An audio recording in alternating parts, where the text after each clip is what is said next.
ॐ हरिः ॐ श्रीगुरुभ्यो नमः। हरिः ॐ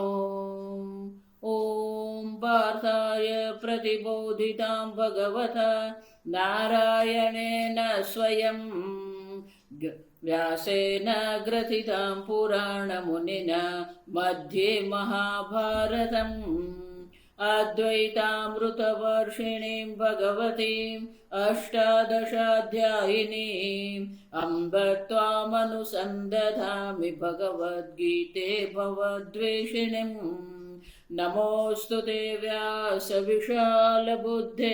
पुल्लारविन्दायतपत्रनेत्र येन त्वया भारततैलपूर्णः प्रज्वालितो ज्ञानमय प्रदीपः प्रपन्नपारिजाताय स्तोत्रवेत्रैकपाणये ज्ञानमुद्राय कृष्णाय गीतामृतदुहे नमः। सर्वोपनिषदो गावः दुग्धा गोपालनन्दनः पार्थो वत्स सुधीर्भोक्ता दुग्धं गीतामृतं महत्। वसुदेवसुतं देवं कंसचाणूरमर्दनं देवकी परमानन्दं कृष्णं वन्दे जगद्गुरुम्।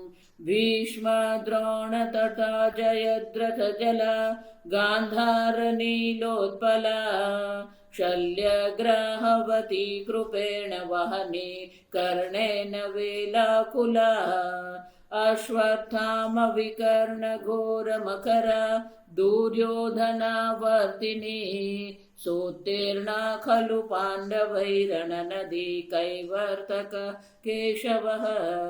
पाराशर्यवचः सरोजममलं गीतार्थगन्धोत्कटम्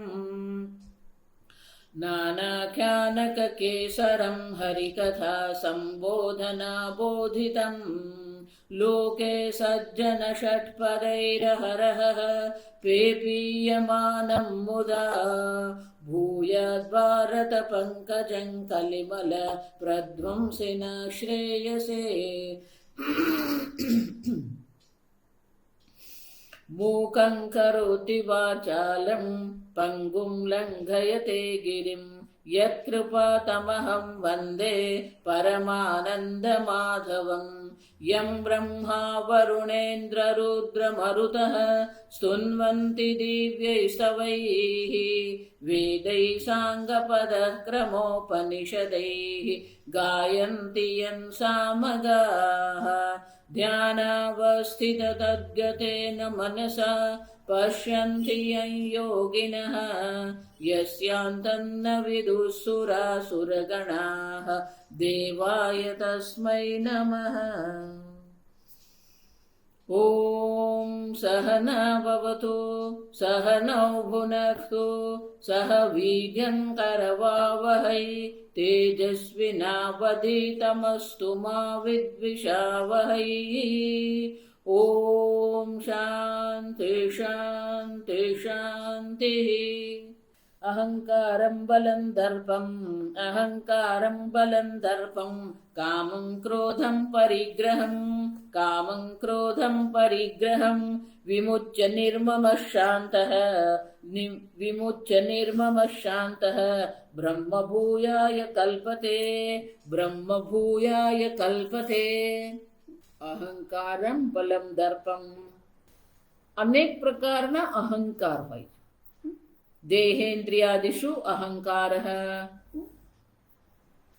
विद्या तपश्चर्या ज्ञान बुद्धि सौंदर्य चरित्र दान तप આ બધામાં આપણે શું થઈ શકે અહંકાર થઈ શકે। પોતાના ધન માટે પોતાના બંગલા માટે પોતાના પરિવાર માટે અહંકાર એક સ્વાભાવિક છે પણ એ જ અહંકાર બ્રહ્મ જ્ઞાન માટે કેવું છે બાધક છે। જો સમજો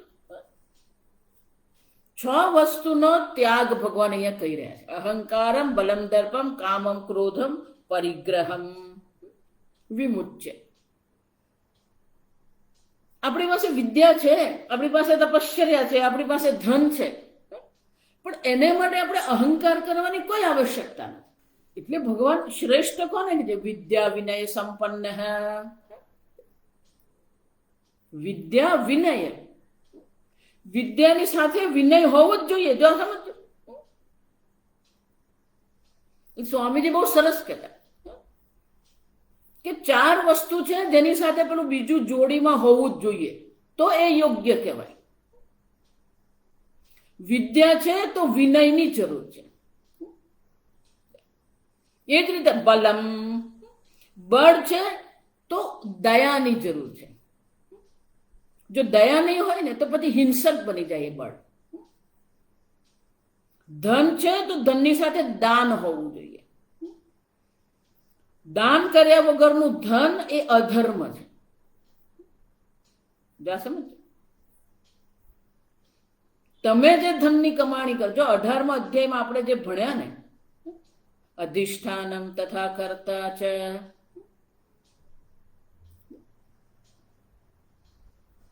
ઇન્દ્રિયાણિ પૃથક્ચૈવ પૃથક ચેષ્ટા વિવિધાશ્ચ દૈવમ તત્ર પંચમમ.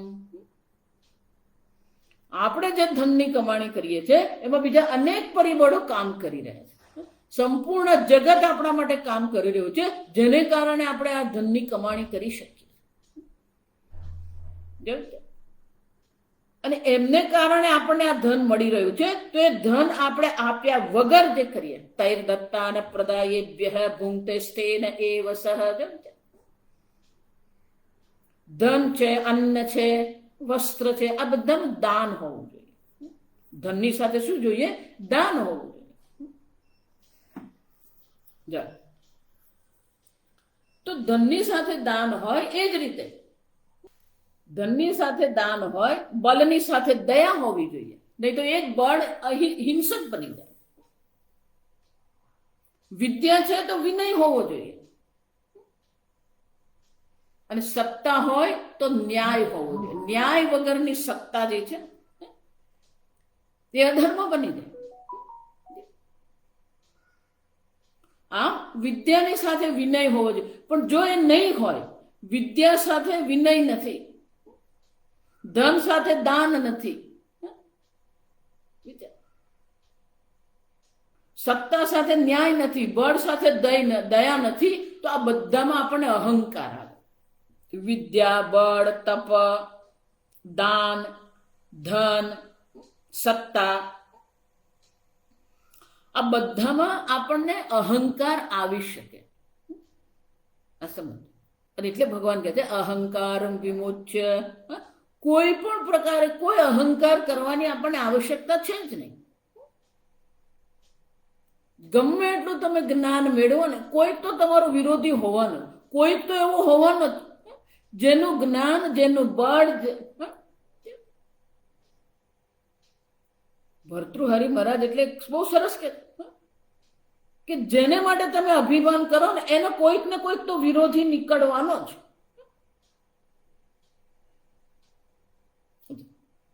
ભોગે રોગ ભયમ ખુલે ચ્યુતિ ભયમ. લોકોને પોતાના ભોગ માટે પણ બહુ અહંકાર હોય. અમે આ જ હોટેલમાં રહીએ છીએ, આ જ હોટલમાં જમીએ છીએ. પોતાના ભોગ માટે પણ શું હોય? એને પોતાના રાગ દ્વેષ માટે પણ અહંકાર. પણ એમાં પણ પેલો ભય રહેલો. ભોગે રોગ ભયમ કુલે ચ્યુતિ ભયમ. ગમે એટલું તમારું કુળ હોય, કોક ને કોક કપાત તો પાકે જ જશે.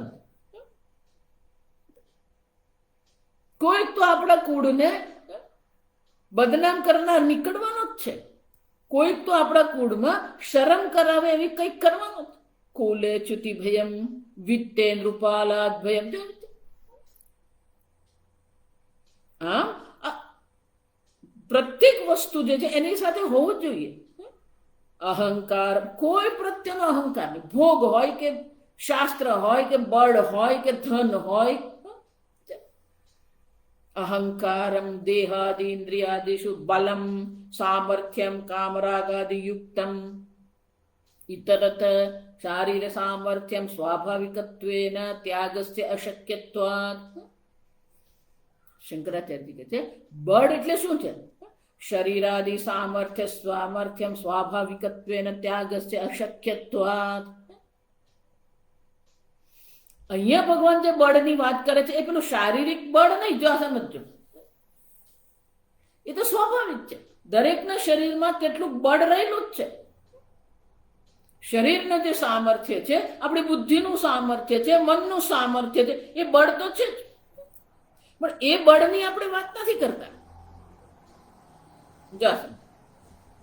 અહીંયા આપણે જે બળની વાત કરીએ છીએ કયું બળ છે?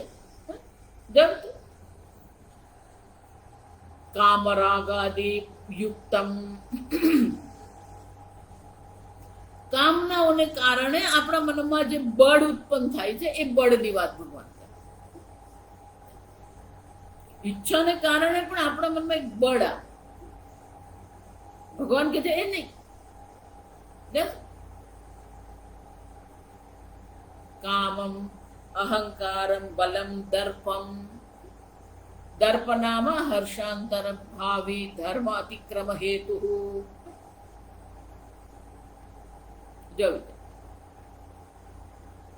દર્પ કોને કહીએ આપણે? જો આપણા મનમાં એક ગર્વ હોય, આ સમજ. પણ એ ગર્વને કારણે ક્યારેક આપણો અહંકાર એવો બની જાય કે જે આપણને ધર્મનું ઉલ્લંઘન કરાવે, ધર્મનું અતિક્રમણ કરાવે, તો એને દર્પ કહેવામાં. તો હર્ષ અનંતર, હર્ષ એટલે કે આપણે ક્યારેક અત્યંત આનંદમાં આવી જઈએ ને, તો આનંદમાં જ્યારે આપણે આવીએ ત્યારે આપણે કોકનું અપમાન કરી દઈએ, કોઈકને આપણે ઉતારી પાડીએ, જો આ બધું દર્પ કહેવાય. અસમ, જેને કારણે આપણે ધર્મનું ઉલ્લંઘન કરીએ. ગમે તેની આપણે ભલે સન્માનીય છે પણ એની પણ આપણે મજાક ઉડાવી દઈએ, એને ઉતારી પાડી. ત્યાં આ દર્પ કહેવાય. તો દર્પમ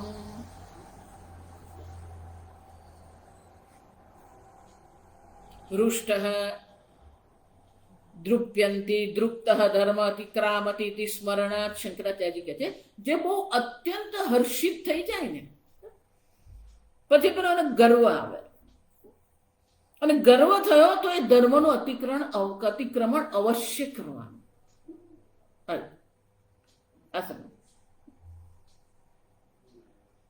અને એટલે ભગવાન શું કહે છે? દર્પ વિમુચ્ય. દર્પનો પણ ત્યાગ કરીએ આપણે. એક મિનિટ ભાભી, એક મિનિટ. દર્પને કારણે આપણે ગમે તેની સાથે ગમે દુર્વ્યવહાર આપણે કરીએ, આપણી વાણીમાં હિંસા આવી જાય, આપણા વર્તનમાં હિંસા આવી જાય, એટલે અતિશયોક્તિ થઈ જાય. તો એ અતિશયોક્તિ જે છે કે અયોગ્ય છે. અને એટલે ભગવાન શું કહે છે? દર્પ વિમોચ્ય. દર્પણનો પણ આપણે ત્યાગ કરીએ.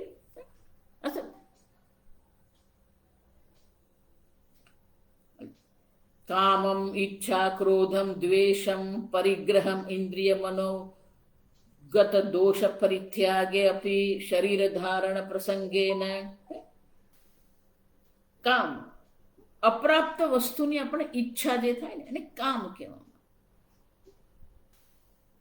કામ અને ક્રોધ, દ્વેષ, જે આપણી ઈચ્છામાં વિઘ્ન કરનાર છે એના પ્રત્યે આપણા મનમાં દ્વેષ ભાવ થાય.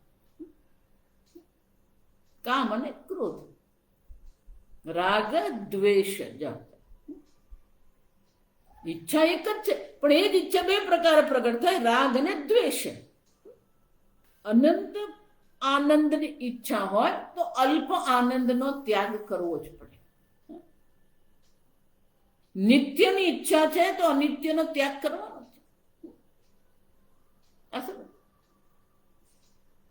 છે. આ જ બધી વસ્તુ આપણને શું કરે? એટલે આપણી બુદ્ધિને સંસારમાં વ્યસ્ત રાખે.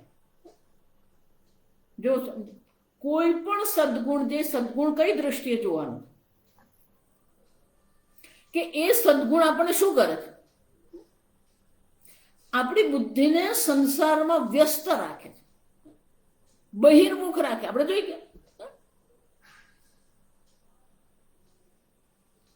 બાહ્ય આસક્ત બુદ્ધિ જે છે એ આપણને વ્યસ્ત રાખે. આપણી પાસે પછી ઈશ્વર ચિંતન કરવું, ભક્તિ કરવું, જપ કરવું, શાસ્ત્ર ચિંતન કરવું, એના માટે આપણી બુદ્ધિ ઉપલબ્ધ જ નથી થતી. તો આપણી બુદ્ધિ આ બધા માટે પછી ઉપલબ્ધ રહેતી જ નથી, કારણ કે આપણી બુદ્ધિમાં આ જ બધું ચાલતું રહે.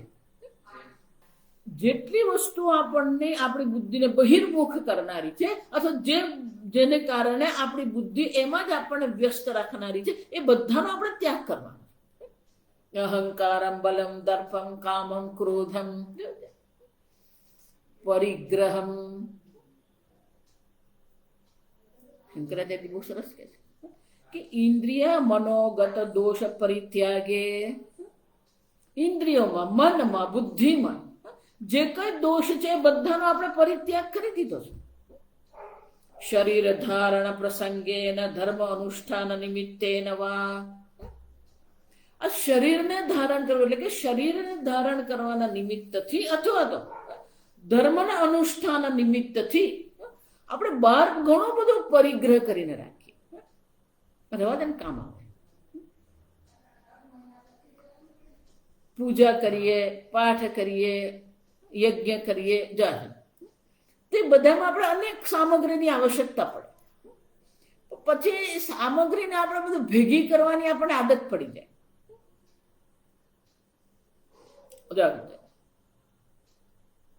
જે વસ્તુ આપણને બજારમાં મળી જ રહેતી હોય એને આપણે ભેગી કરવાની જરૂર શું? જે આપણને સહજતાથી ઉપલબ્ધ નથી એ આપણે રાખીએ, પણ જે વસ્તુ બહાર સહજતાથી ઉપલબ્ધ હોય પછી એનો સંગ્રહ કરવાની આપણને શું જરૂર છે? ભલે ધર્મ નિમિત્તથી. ધર્મના અનુષ્ઠાન કરવા માટે આપણને જેટલી વસ્તુની આવશ્યકતા છે એ આવશ્યકતામાં આપણે સંગ્રહ કરીએ. લાકડું ભેગું કરી રાખીએ. ભાઈ લોકોને આદત એવી.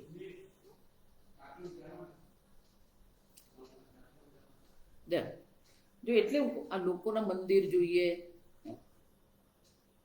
લોકોના ઘર જોઈએ, એટલી બધી વસ્તુઓ પડેલી હોય. પરિગ્રહ. શરીરને માટે પણ આપણને કેટલું જોઈએ. તમે જો ને લોકોના ઘરમાં એટલી બધી સાડીઓ હોય, એટલા બધા વસ્ત્રો હોય, એટલા બધા ચંપલ હોય, બૂટ હોય. માંડ વર્ષમાં એકાદ વાર પહેરતા બધું ભેગું કરી નાખે. આદત પડી જાય. જો વસ્તુને ભેગી કરવાની આપણે આદત પડી. જો હમણાં અમેરિકામાં એક પ્રસંગ બન્યો કે એક ભાઈને બધા પુસ્તકો બહુ ગમે એટલે વાંચે. પછી વંચાઈ ગયું, એક વાર વંચાયું, 2 વાર વાંચ, પણ તમે રાખીને શું કરો? એમેઝોન ને બધા છે ને એમાં પેલી સેકન્ડ હેન્ડ બુક મળે. આપણે વંચાઈ ગઈ પછી આપણે રાખીને શું કરવાનું? પસ્તીમાં નાખીએ તો વ્યર્થ જાય એટલે એ લોકો શું કરે? પેલા વેચવા મૂકે. આ ભાઈને પુસ્તકનો બહુ શોખ. તો યુવા અવસ્થાથી, નાનપણથી, બાળપણથી બધા પુસ્તકો વાંચે ને પછી બધા ભેગા કરે. આપણે પુસ્તકનો કીડો કહીએ આપણે. પછી એને એટલા બધા પુસ્તકો ભેગા કરે એટલે ઘરમાં મૂકવાની જગ્યા જ નહીં. ચલો એટલે જો બધા પુસ્તકોને થપ્પી બધે કબાટ કરી દીધા. એનો શયન કક્ષમાં એ બધા તમે દિવાલ પર જુઓ ને તો બધા પુસ્તકો. સત્ય ઘટના. કોઈ પણ વસ્તુનો અતિશય થાય ને એટલે આપણને નુકસાન કરે છે. પછી 6-7 દિવસ સુધી એ ભાઈ એના ઘરની બહાર નહીં નીકળ્યા. એટલે આડોશ પડોશ વાળાને ચિંતા થઈ કે કેમ દેખાતો નથી, લાઈટ એના ઘરમાં થતી નથી. 6 દિવસ થઈ ગયા, એની ગાડી તો ગેરેજમાં જ છે.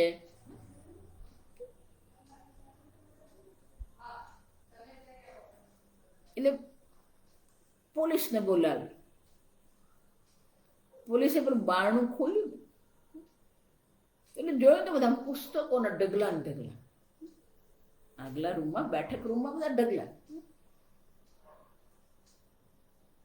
પછી એના શયન કક્ષમાં જાય તો દરવાજો ખુલ્લો હતો, પણ બધા પુસ્તકો આમ પડેલા ઢગલો છે, અને એ ઢગલામાં એ દબાઈને ત્યાં રૂંધાઈને મરી ગયેલું.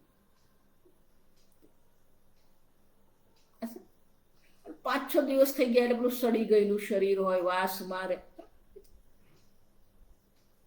કરીએ સંગ્રહ, પણ એટલો બધો સંગ્રહ નહીં કરીએ કે જે આપણને જ નુકસાન કરે.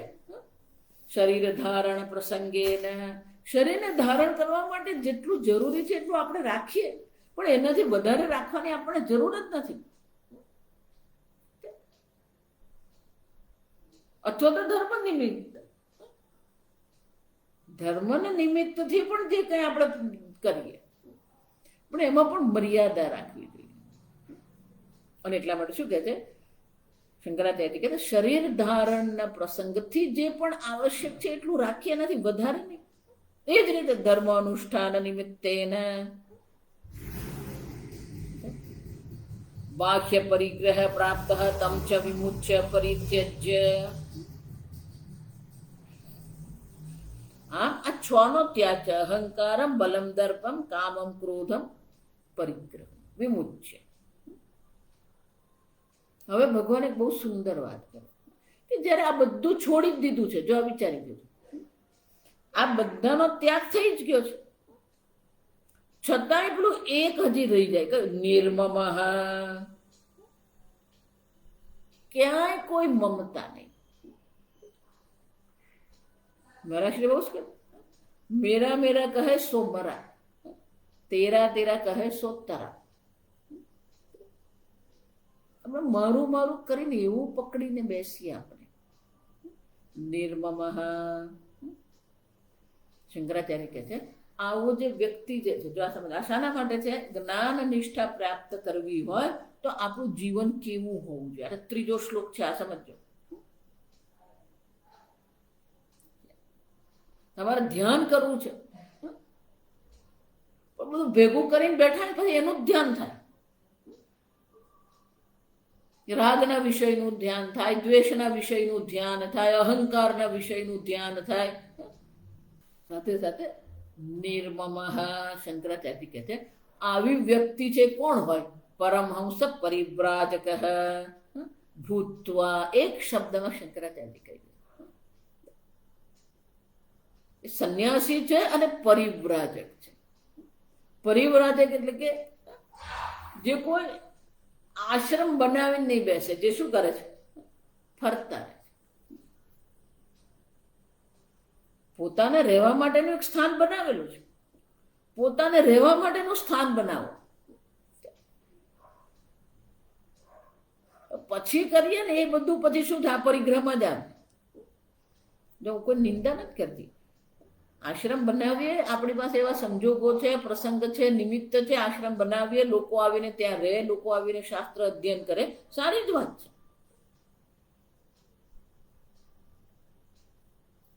પછી હોટલ નહીં બની જવી જોઈએ. પછી એને રૂમ સાચવવાના, રૂમને સફાઈ કરાવવાની, પછી ગદલા સફાઈ કરાવવાની, ચાદર સફાઈ કરાવવાની, આ બધું હોટલ જેવું જ થઈ જાય. પછી એને માટે પેલા માણસોને રાખો.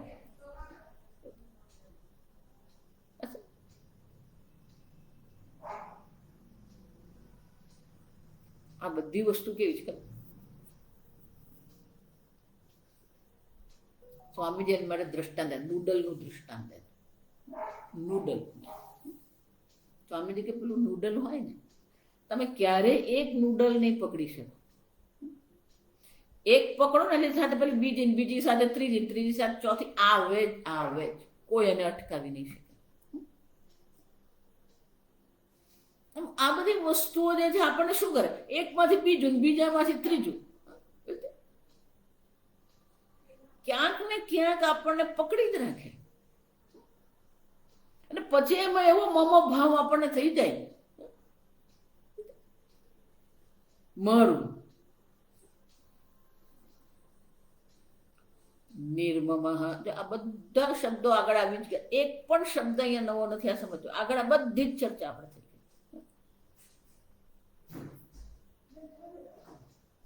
13મા અધ્યાયમાં ભગવાને જે 20 મૂલ્યો જે દર્શાવ્યા, 16મા અધ્યાયમાં જે દૈવી સંપત્તિ ભગવાને દર્શાવી, આ બધા જ એમાં આવી ગયા. નિર્મમ, બીજા અધ્યાયમાં આવ્યું કે નિર્મમ નિરહંકાર શાંતિ મધિ ગચ્છતિ. નિર્મમ, ક્યાંય કોઈ મમ ભાવ નહીં. આ મારું છે. બુદ્ધિ હોય, મન હોય, ઇન્દ્રિય છે, દેહ છે, વસ્ત્ર છે, ભોજન છે, ઘર છે, ધન છે, કોઈ પણ વસ્તુમાં મમતા નહીં. મરાશ્રી બહુ સરસ, મેરા મેરા કહે સો મરા, તેરા તેરા કહે સો તરા.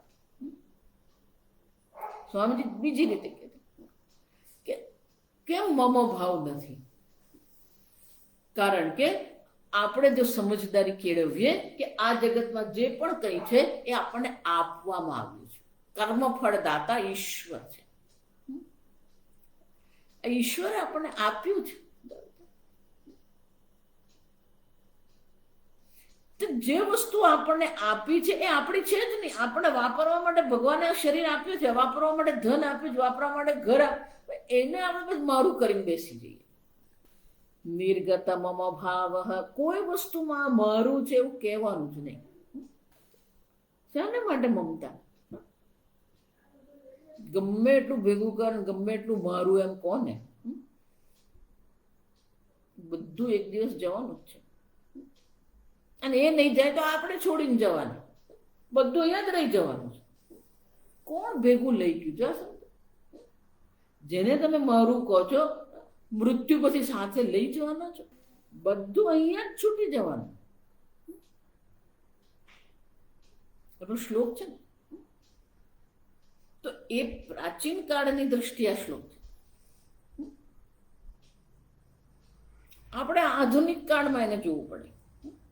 ધનમ ભૂમૌ, ગમે એટલું ધન ભેગું કરો, ક્યાં જવા? પેલું ત્યારે પેલા ભૂમિમાં ઘડા દાટતા. ધન વધારે હોય, ઘરે ના હોય તો શું કરે? પેલું ભૂમિમાં ખાડો કરીને મૂકી દે ઘડામાં. એ જમાને ધનમ ભૂમૌ, ગમે એટલું ધન તમારી પાસે હોય, શું થવાનું? અહીંયા અત્યારે કેવું છે, ધનમ ક્યાં તો બેંકમાં ને ક્યાં તો શેર માર્કેટમાં. ધનમ ભૂમૌ પશવઃ ગોષ્ઠે, પશુ ખેતી કામ માટે ઉપયોગી છે, વ્યવહાર વહન માટે. અશ્વ છે, હાથી છે, બળદ છે, એ બધું પણ શું છે? એમના કોઠારમાં જ રહી જાય. આપણે કઈ ગાડી ગેરેજમાં જ રહી જવાની છે. સંબંધ ભાર્યા દ્વારે, પત્ની ક્યાં સુધી આવે? દરવાજા સુધી આવે તમારી સાથે, 4 રસ્તા સુધી આવે. સંબંધીને સ્મશાને, સંબંધીઓ ક્યાં સુધી તમારી સાથે આવવાના? જેને તમે મારું મારું કહો છો ને, આ બધું જો સમજો. જેને તમે સંબંધીઓ, મારા સંબંધીઓ, એ ક્યાં સુધી આવવાના? સ્મશાન સુધી. જેને આ દેહને તમે અહમ કહો છો, મારું કહો છો, એ દેહ પણ ક્યાં સુધી? દેહ ચિતાયામ ચિતા એક જીવ ગચ્છતિ. જેને તમે મારું કહો છો ને, એ બધું તો અહીંયા જ રહી જવાનું છે. જેને તમે પરિગ્રહ કરીને રાખ્યો છે ને, એ બધું અહીંયા જ રહી જવાનું. એ તમારી સાથે આવશે શું? એક ખરેખર એકલો જાય છે ને.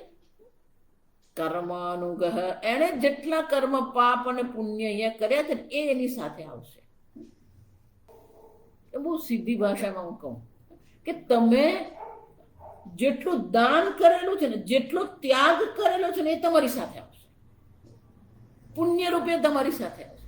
અહીંયા જેટલું ભેગું કરેલું છે ને, બધું અહીંયા જ રહી જવાનું. ધન તમે ગમે એટલું ભેગું કરે, ધન અહીંયા જ રહી જાય. ગમે એટલી નામના તમે ભેગી કરી, ગમે એટલી પ્રસિદ્ધિ તમે ભેગી કરી, એ બધું અહીંયા જ રહી જવાનું. જેનો તમે ત્યાગ કર્યો ને, યજ્ઞ કર્યો, દાન કર્યું, તપશ્ચર્યા, આ બધો ત્યાગ છે. જો એ તમારી સાથે આવશે.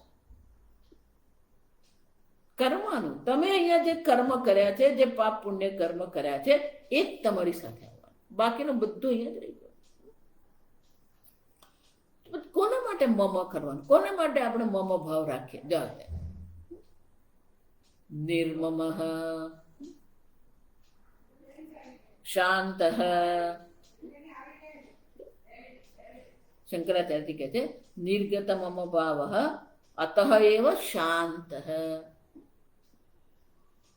જ્યાં નિર્મમ ભાવ, મમતા રહિત, ત્યાર પછી શાંતિ. અહંકાર છે, બલમ છે, દર્પ છે, આવું બધું પછી અશાંતિ જ, મનમાં અશાંતિ જ રહેવાની. મનમાં પછી એવું ટેન્શન લઈને આપણે ફરીએ. મમતા અને અહંકાર એટલે ભગવાન આગળ કહી ગયા નિર્મમ નિરહંકાર શાંતિ મધી ગચ્છતિ. હા, એટલે સંન્યાસી, પરિવ્રાજક સંન્યાસી છે.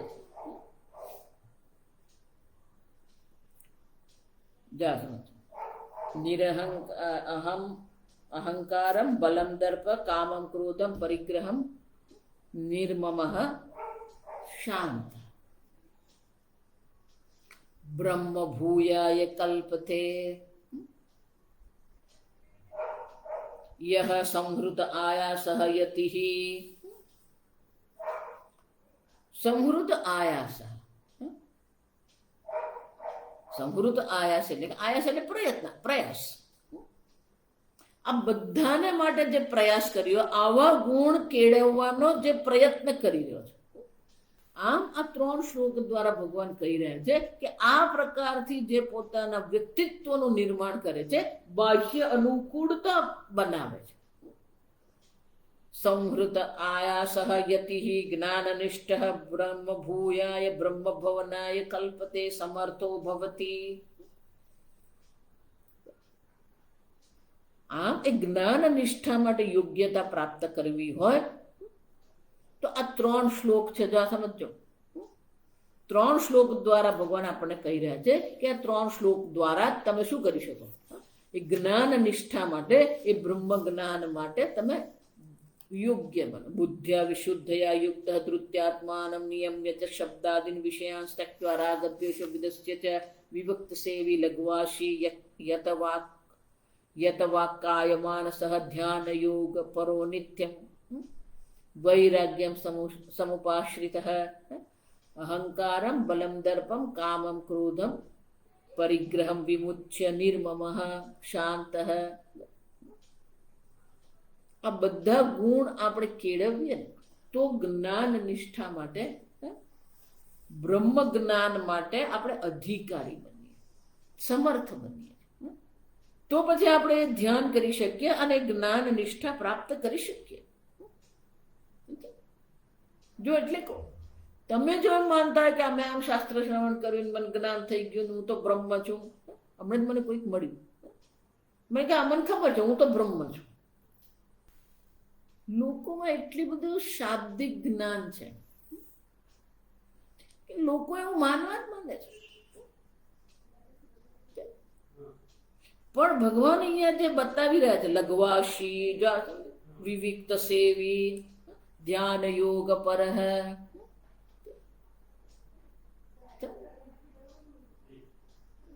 ભગવાન જેટલા પણ અહીંયા લક્ષણો દર્શાવે એમાંના કોઈ લક્ષણો દેખાતા નથી. બ્રહ્મ જ્ઞાની ક્યાંથી બની ગયા?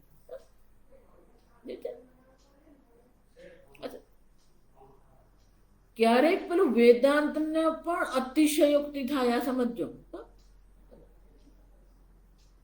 વેદાંતની જયારે અતિશયોક્તિ થઈ જાય પછી માણસમાં એટલો બધો અહંકાર આવી જાય. મને તો ખબર જ છે, આખી રાતે મેં ગીતા સાંભળી, પછી શું આપણા વ્યક્તિત્વનું નિર્માણ થયું? આપણામાં કોઈ પ્રકારે પરિવર્તન આવ્યું? જો આગળ આપણે ચર્ચા કરી કે આપણી બુદ્ધિમાં, વિચારમાં પરિવર્તન આવ્યું નહીં. આપણા વિચારને જ આપણે જયારે સત્ય માનીને ચાલી રહ્યા છે, આપણા વિચાર અને શાસ્ત્રના વિચારને જો મેળ જ નથી પડતો તો ક્યાંથી બ્રહ્મ જ્ઞાન થયું?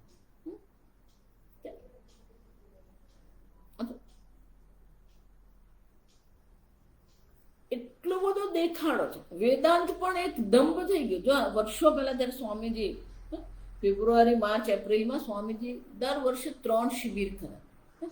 15 દિવસની, 20 દિવસની, 1 મહિનાની. તો ઋષિકેશ આશ્રમમાં નિયમથી ત્યાં આચાર. પછી સ્વામીજી જોયું 300, 400, 500 માણસો આપે.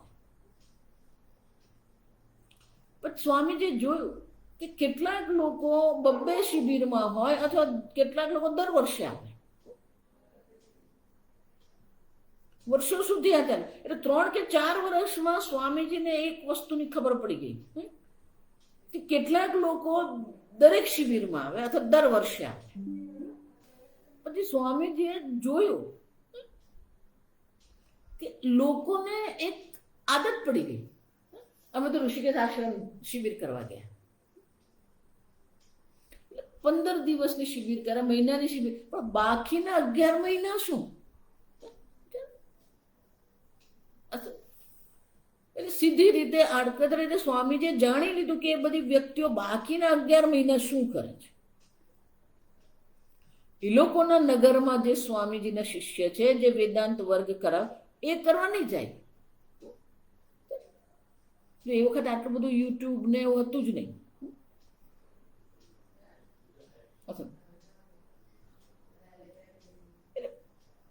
પછી પેલો અહંકાર કરે. હું તો ગયા વર્ષે આવેલી,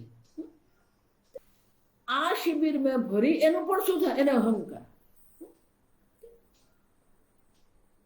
સ્વામીને શુદ્ધાનંદજીને કીધું, શુદ્ધાનંદજીને વાત કરી દો કે તમે આ એકને શું બોલાવ્યા કરો? આ શિબિર શાના માટે? શિબિરનું પ્રયોજન શું છે? જ્યાં સમજો, શિબિર ખાલી શિબિર નથી કે 15 દિવસ જાય બાકી પછી ખાઓ મોજ કરો. સ્વામીજી કે શિબિર આપણે શાના માટે રાખીએ છીએ? શિબિરને કારણે આપણે લોકોને વેદાંતનો પરિચય કરાવીએ છીએ. તો તમે નવા લોકોને આવવા દો. આ બધા એકને આવીને શું કરવાનું? પછી તો એવું થઈ ગયું, બધા રિટાયર થાય ને એટલે બધા પેલા સ્વામીજી શિબિરમાં રિટાયર થાય ને જાય.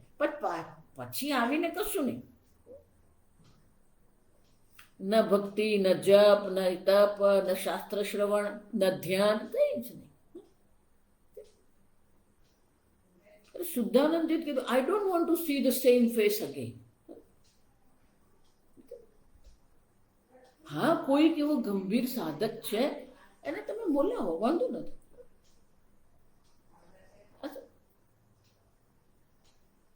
સમજાય શું કહેવામાં? આ ગુણ કેળવવા માંગતા જ નથી. ખાલી શાસ્ત્ર શ્રવણ કરવું, શિબિર કરવી. ધ્યાન યોગ, નિત્યમ ધ્યાન યોગ પર, આપજો નિત્ય ધ્યાન યોગ પરાયણ. વિવિક્ત સેવી, એકલા રહેવામાં એને આનંદ આવે. લઘવાસી.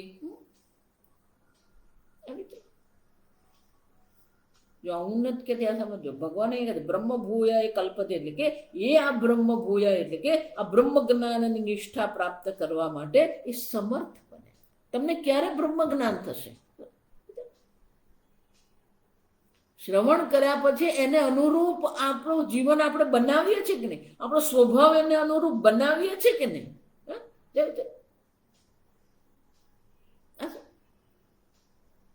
આપણું આંતરિક વ્યક્તિત્વ, આપણું વર્તન, આપણો વ્યવહાર, જ્યાં સુધી આ પ્રકારનું આપણું વ્યક્તિત્વ નહીં બને, બ્રહ્મ જ્ઞાન કે બ્રહ્મ જ્ઞાનની નિષ્ઠા માટેની કોઈ સામર્થ્ય આપણામાં આવવાનું જ નથી.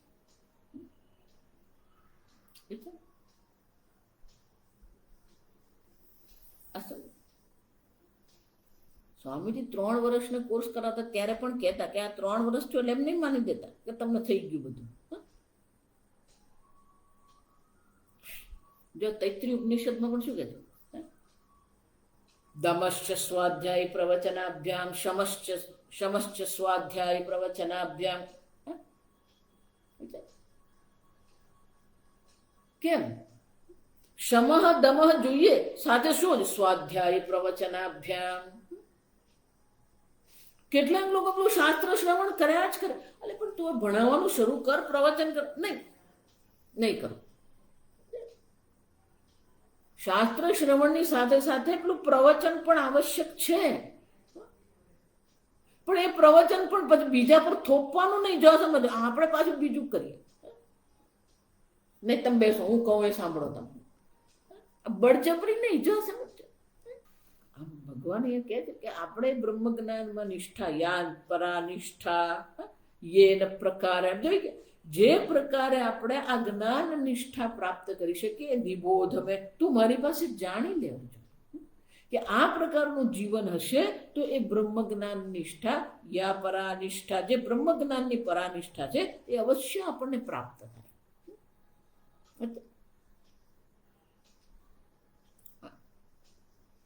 પણ કે આ પ્રકારનું જીવન થઈ ગયું એટલે બ્રહ્મ જ્ઞાન થઈ જાય નહીં.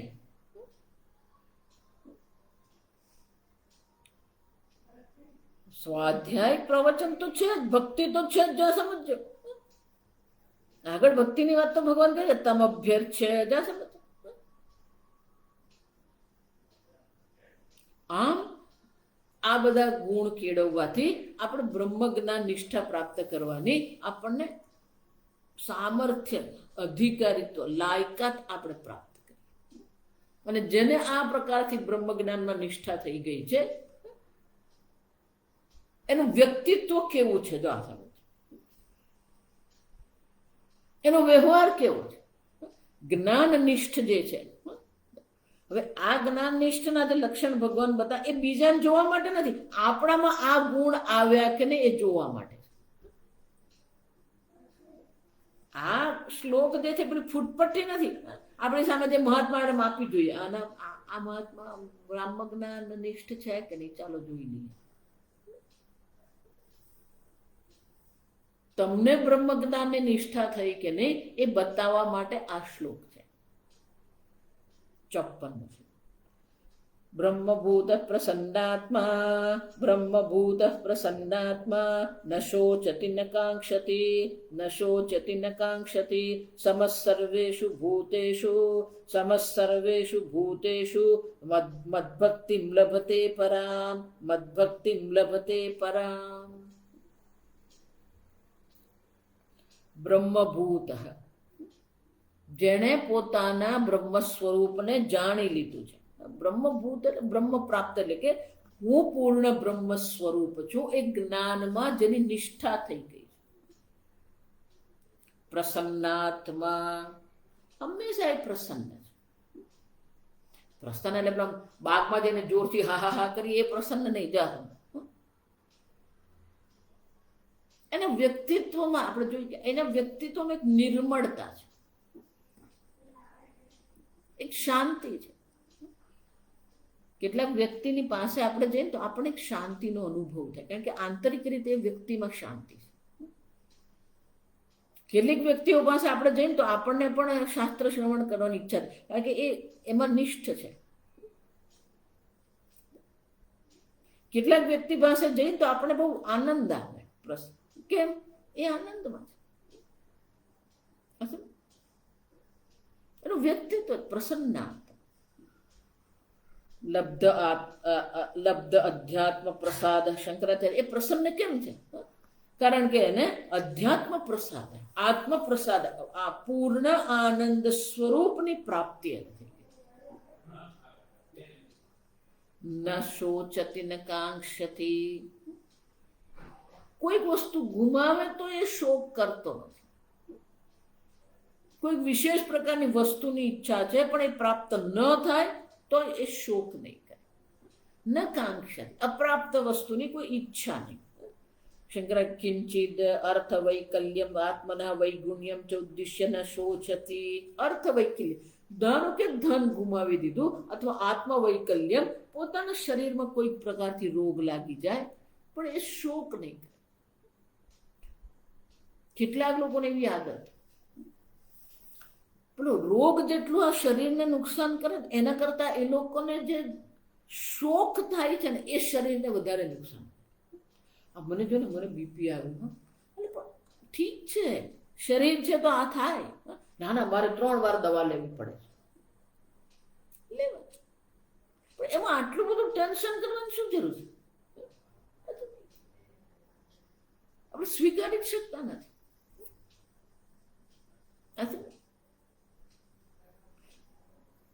એક ભયંકર દાંત દુખતો હતો દાંતનો, સાતક. મેં કીધું એટલે ભાઈ આટલો બધો દાંત દુખે તું આ દવા લઈ લે. ના, હું તો સહન કરીશ.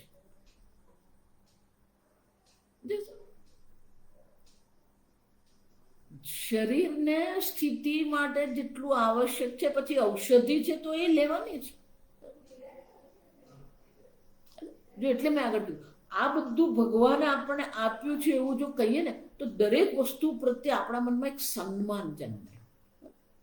જો ઘણી વાર આપણે ગુરુ પાસે જઈએ, મંદિરમાં જઈએ, આપણે એક વિશેષ પ્રકારની કોઈ વસ્તુ જો મળે પછી આપણે એને કેવી સારી રીતે સાચવીએ. કેમ સાચવીએ આપણે?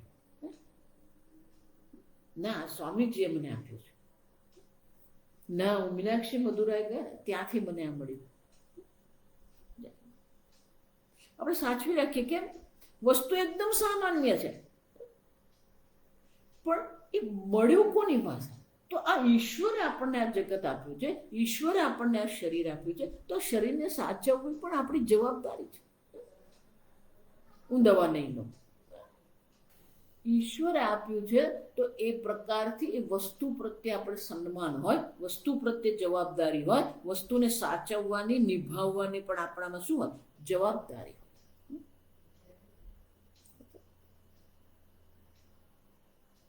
પણ આપણા જીવનમાં જે પ્રસંગ છે, જે નિમિત્ત છે અથવા જે આપણું જીવન છે એને આપણે સ્વીકારતા નથી, વિરોધ કરીએ. આમ એનો વિરોધ કરીને આપણે ઈશ્વરનો વિરોધ કરી રહ્યા છે અને શરીરને નુકસાન પહોંચાડે. કેટલાક લોકો પેલા ડિપ્રેશનમાં જાય પછી એટલું બધું ખાય એમનું વજન વધી જાય.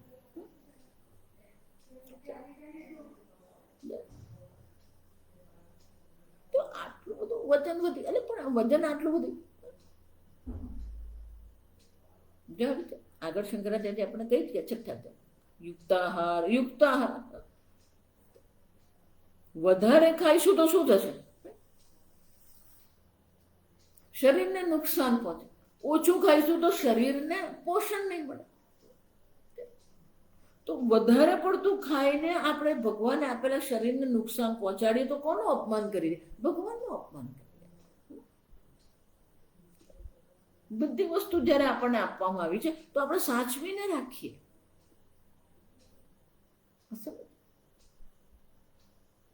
એ ભાવ કેળવવો પડે. ન શોચતી ન કાંક્ષતી. આવી છે જીવનમાં જે બની રહ્યું છે એને માટે શોક કરવો, આગળ આપણે જોઈ ગયા દોષારોપણ કરવું અયોગ્ય. આપણે જવાબદારી લેવા જ તૈયાર. પછી આપણે સતત શોકગ્રસ્ત રહેવાના, સતત આપણા મનમાં ઈચ્છા રહેવાની, આમ થાય, આમ થાય, આવું થાય, આમ થાય. ન શોચતી ન કાંક્ષતી. એના જીવનમાં જે પણ કઈ છે, કિંચિત અર્થ વૈકલ્યમ, કોઈક સંપત્તિ આપણને છૂટી જાય, વૈકલ્ય, નુકસાન થાય જાય. આત્મનઃ વૈગુણ્યમ ચ ઉદ્દિશ્ય.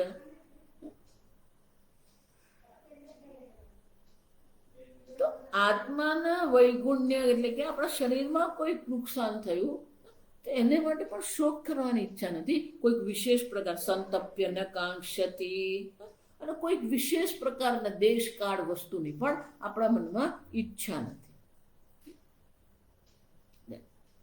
ન શોચતી ન કાંક્ષતી. સમસર્વેષુ ભૂતેષુ. સર્વેષુ ભૂત, સર્વ પ્રત્યેક સમભાવ છે. સર્વમાં એ ઈશ્વરના દર્શન કરે. મદ ભક્તિમ લભતે પરામ. એને જ મારી આ પરાભક્તિ, જ્ઞાનીની ભક્તિ પ્રાપ્ત થાય. એટલે મેં કીધું ભક્તિનો કોઈ વિકલ્પ નથી. આ સમજો, પરામ ભક્તિ. બ્રહ્મભૂત અયમ સ્વભાવ અનુદ્યતે ન શોચતી ન કાંક્ષતી. શંકરાચાર્ય કહે છે બ્રહ્મ જ્ઞાનમાં નિષ્ઠ છે એને માટે ન શોચતી કાંક્ષતી કહેવાની આવશ્યકતા નથી, છતાં પણ ભગવાન આ કહી રહ્યા છે અનુવાદ માત્ર. જેને પોતાને પૂર્ણ આનંદ સ્વરૂપ અનંત સુખ સ્વરૂપ જાણી લીધું છે એને માટે શોક કયો? અને એ કોની ઈચ્છા કરે? જ્યારે પૂર્ણની પ્રાપ્તિ થઈ ગઈ પછી અલ્પની કોઈ ઈચ્છા કરવાનું જ નથી. કોઈક વસ્તુ અપ્રાપ્ત હોય તો એની આપણે ઈચ્છા કરવી પડે. નહીં અપ્રાપ્ત વિષયાકાંક્ષા બ્રહ્મવિદ ઉપપદ્યતે. કોઈ પણ અપ્રાપ્ત વિષયની બ્રહ્મજ્ઞાનીના મનમાં આકાંક્ષાની શક્યતા જ નથી. ન હૃષ્યતિ તિવા પાઠ. શંકરાચાર્ય કહે છે કે બીજા એક મારી પાસે જે હસ્તલિખિત પ્રત જે છે એમાં એકમાં ન શોચતી ન કાંક્ષતી છે, બીજામાં છે ન હૃષ્યતિ. કોઈ હર્ષ કરતો નથી. શોક અને હર્ષથી મુક્ત છે. સમમ સર્વેષુ ભૂતેષુ આત્મૌપમ્યેન સર્વેષુ ભૂતે સુખમ વા દુઃખમ વા સમમ એવ પશ્યતિ.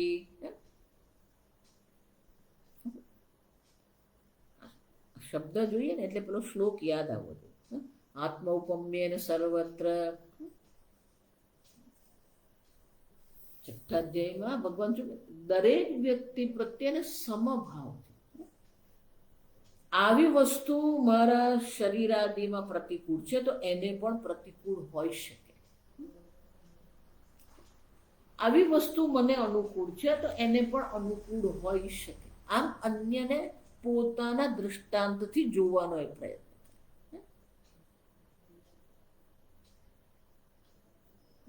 આત્મૌપમ્યેન સર્વત્ર સમમ પશ્યતિ યોર્જુન સુખમ વા યદિ વા દુઃખમ સયોગી મયી વર્તતે. એને જ મદ ભક્તિ જાણે, એને જ પરાભક્તિ એટલે કે શ્રેષ્ઠ ભક્તિની પ્રાપ્તિ. ઇત્યર્થ ન આત્મ સમદર્શનમ ઇહ તસ્ય વક્ષ્યમાણત્વાत्. શંકરાચાર્ય કહે છે આવું તો ભગવાન વક્ષ્યમાણત્વ. વક્ષ્યમાણ એટલે આગળ કહેવામાં આવશે જ. ઇહ તસ્ય વક્ષ્યમાણત્વાत् ભક્ત્યા મામ અભિજાનાતિ. કે ત્યાં તો ભગવાન શું કીધું? ભક્ત્યા મામ અનુજાન. મારી ભક્તિથી એને અપૂર્ણ જ્ઞાનની અવશ્ય પ્રાપ્તિ થાય. વક્ષ્યમાણ જાય. અને એટલે ભગવાન શું કહે છે? મામ પરામ ભક્તિ.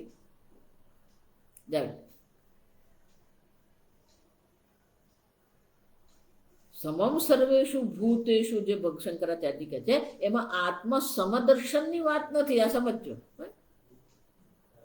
ઇત્યર્થ ન આત્મ સમદર્શન. પણ ખરેખર અહીંયાનો અર્થ શું છે?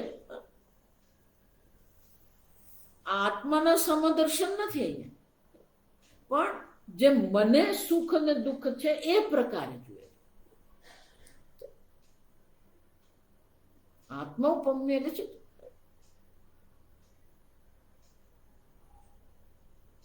પોતાનો દ્રષ્ટાંત લઈને, પોતાની જ ઉપમા લઈને એ અન્યને સમજે છે, અન્યને સુખ દુઃખને એ સમજે છે.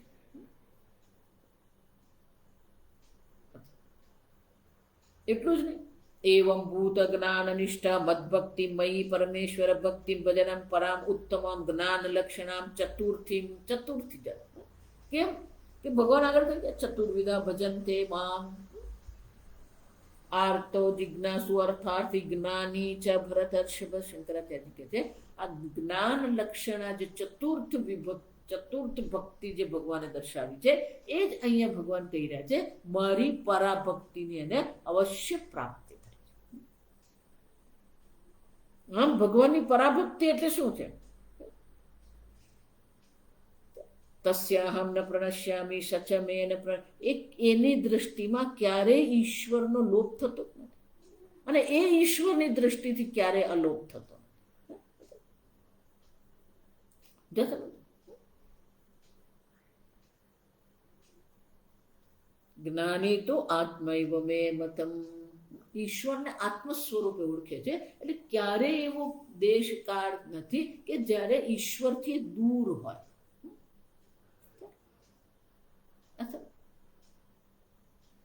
હા, ભગવાન અહીંયા કહે છે આવી જે જ્ઞાન લક્ષણા ચતુર્થ પરાભક્તિ જે છે એ પરાભક્તિની પણ એને પ્રાપ્તિ થાય. એકવાર જ્ઞાનનિષ્ઠ થઈ ગયો એ જ્ઞાનનિષ્ઠને ભગવાનની પરાભક્તિ જ્ઞાન લક્ષણા ભક્તિ પણ અવશ્ય પ્રાપ્ત થાય. આગળ આપણે કાલે ઓમ સ્વસ્તિ પ્રજાભ્ય પરિપાલયન્તામ ન્યાયેન માર્ગેણ મહિમ મહિષાઃ ગોબ્રાહ્મણેભ્ય શુભમસ્તુ નિત્યં લોકા સમસ્તા સુખિનો ભવન્તુ કાલે વર્ષતુ પર્જન્યઃ પૃથ્વી સસ્યશાલિની દેશો યંક્ષોભરહિતઃ બ્રાહ્મણા સંતુ નિર્ભયાઃ ઓમ સર્વેષાં સ્વસ્તિર્ભવતુ સર્વેષાં શાંતિર્ભવતુ સર્વેષાં પૂર્ણં ભવતુ સર્વેષાં મંગલં ભવતુ સર્વે ભવन्तु સુખિનઃ સર્વે સन्तु નિરામયાઃ સર્વે ભદ્રાણિ પશ્યन्तु મા કશ્ચિत् દુઃખભાગ્ ભવેत् અસતો મા સદ્ગમય તમસો મા જ્યોતિર્ગમય મૃત્યોર્મા અમૃતંગમય. ઓમ પૂર્ણમદ